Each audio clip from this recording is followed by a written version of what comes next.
Last night, the Florida Panthers opened up one of the biggest cans of whoop-ass that I've seen so far in the 2025 playoffs.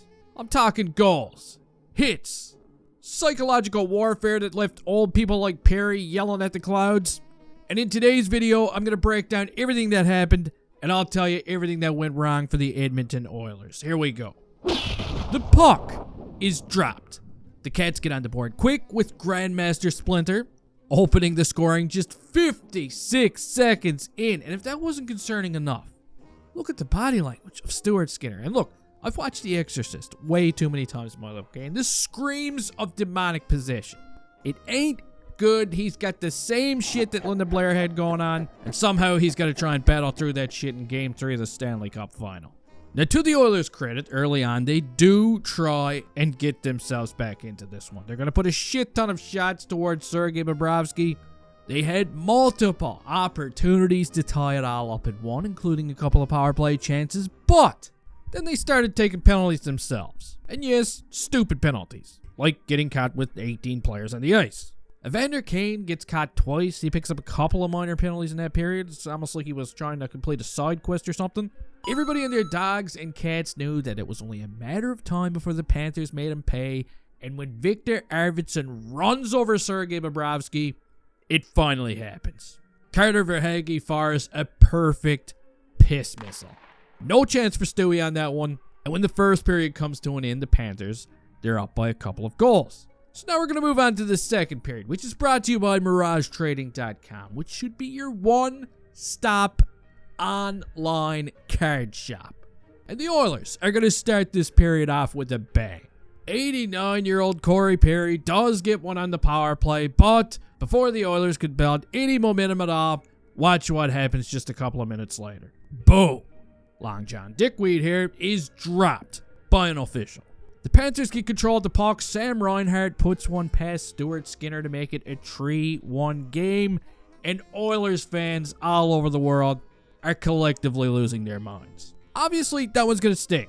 But I mean, if we're being completely honest here, don't get mad at me. But you weren't really gonna win this game anyway.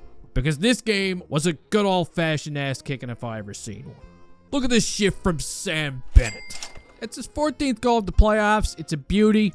The Oilers are down by a few now, and it was at this point in the game where it started to get really chippy out there. Players are getting rocked. There's pretty much a scrum after every whistle. And when Aaron Ekblad finishes off this pretty little passing play in the third period to make it a 5-1 game, the pot of wiener liquor that's been sitting on the stove is officially boiling over. Trent Frederick has had enough. He just starts giving it to Sam Bennett behind the play, breaks the stick off over him. Now we got everybody jumping in there. It's a good old-fashioned line brawl. I loved it. This is my kind of hockey, but unfortunately the refs, they don't like it as much as I do. They start handing out these stupid little game misconduct penalties like they're giving out treats on Halloween night. Darnell Nurse, who leaves that scrap looking like he was bitten by a horde of zombies, he's out of here. Kane gets the boot. Jake Wallman eventually gets the boot for this little 2-on-1 handicap match here against Tkachuk. You know it's bad and the temperature's high when even a guy like Kapanen is getting kicked out of the game.